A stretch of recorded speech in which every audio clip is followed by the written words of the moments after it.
আল্লাহ তাআলা বলেন, এই জমিনে যাদেরকে দুর্বল ভাবা হচ্ছিল আমি আল্লাহ তাদেরকে ইমাম বানিয়ে দিলাম।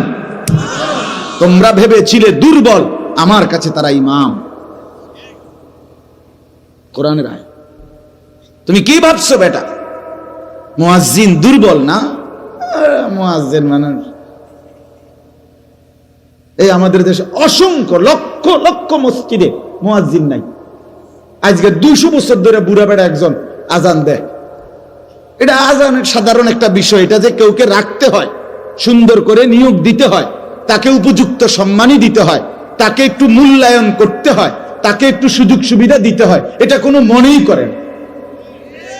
এই আজ 75 বছর উনার বয়স, 83 বছর উনার বয়স, ও বেটা রে দিয়ে রাখছে আজান দিতে। ও বেটা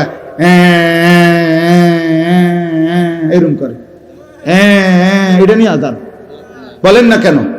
আজানের মধ্যে কোনো শুদ্ধ অশুদ্ধতার কিছু নাই। আজান একটা হইলেই হইল। একামতের মধ্যে কোনো শুদ্ধ অশুদ্ধতার কিছু নাই, এটা একটা হইলেই হইল নাকি?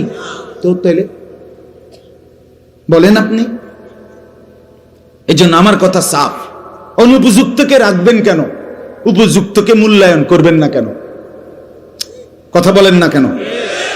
অনুপযুক্তকে রাখলেন কেন আর উপযুক্তকে মূল্যায়ন করলেন না কেন? ইনসাফ করেন।